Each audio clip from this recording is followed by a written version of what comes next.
Yo, YouTube, RMGamer1995 here, and this is episode 1 of our Road to Glory series. We're starting a new career mode with Derby County. Let's see how well we can do, guys. I don't know about all of you, but I, for one, am stoked to get this thing going. Derby County, not the best team in the championship. They're pretty good, but they're not sort of up there. So, first season, obviously we're going to be getting out of the championship. Hopefully we're going to be winning a couple of trophies as well. You never know what could happen. Currently getting the manager all set up here. Name, RM Gamer, nationality. I'm Welsh. Sorry to disappoint anyone who may be affected by that. But yeah, born and raised in Swansea and just outside of Swansea.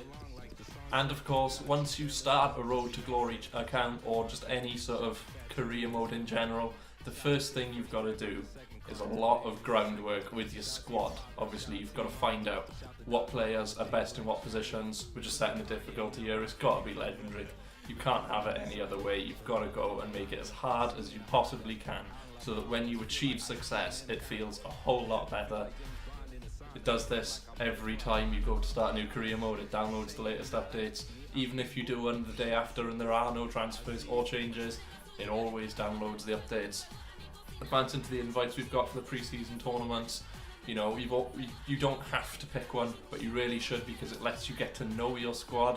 It gets you sort of prize money depending on how well you do, and you know, you get to play against teams that you necessarily wouldn't have otherwise.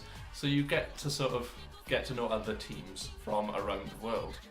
So once you're all set up with your manager and your nationality and what team you're going to pick, and you know what pre-season tournaments you're going to play in, you've got to try and get in the players that you want in your team.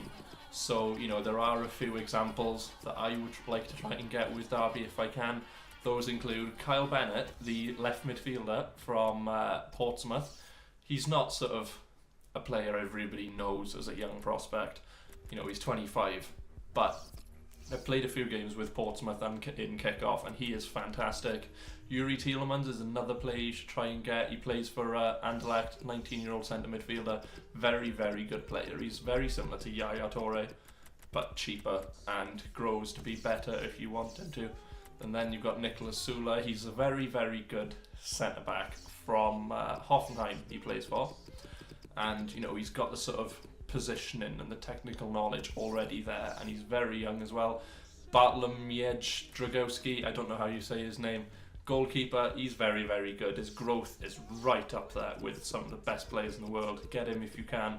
Reece Oxford from, who's he playing for? I can't remember who he plays for, but very, very good centre-back. He grows very quickly and he will do wonders for your team. That's right, he's on loan at Reading from West Ham.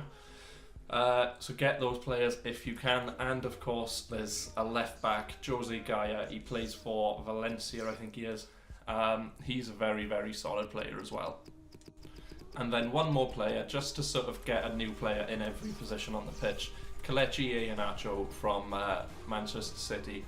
Get him if you can. He's not really playing that much under Pep Guardiola this season. I don't think he's played hardly anything at all, to be honest with you. Man City are always willing to sell him as well in career mode. If you've got the money or a player that they're interested in a swap, you can always get them.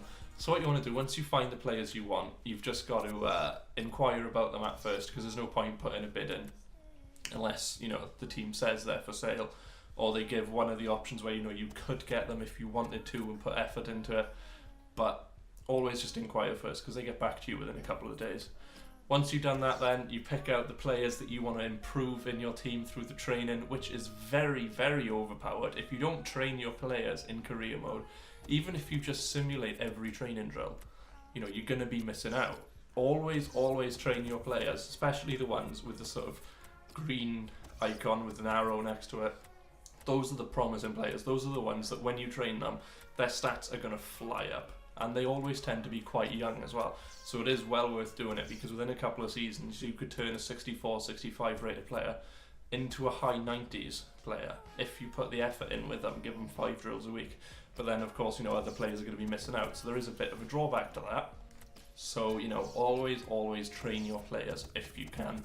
With me here now, you see that I'm going for a few different players with different training techniques, going on things that I want them to improve. If we get those players coming in, that I put in inquiries for, then they're the ones that are going to take over the training. But until we get them, we may as well train the other players, just in case we don't happen to get all of the players that we want. So what we do is we simulated every training drill there. We got Bennett, he did really well with his chance creation. And generally at first you will get sort of low results if you simulate the training. If you do it manually, you're going to get much, much better results. We've had the inquiries coming back now. A lot of them are sort of unachievable for us at this stage in time, apart from Kyle Bennett, who Portsmouth have asked for 2 million from? No, 1.1 million, sorry.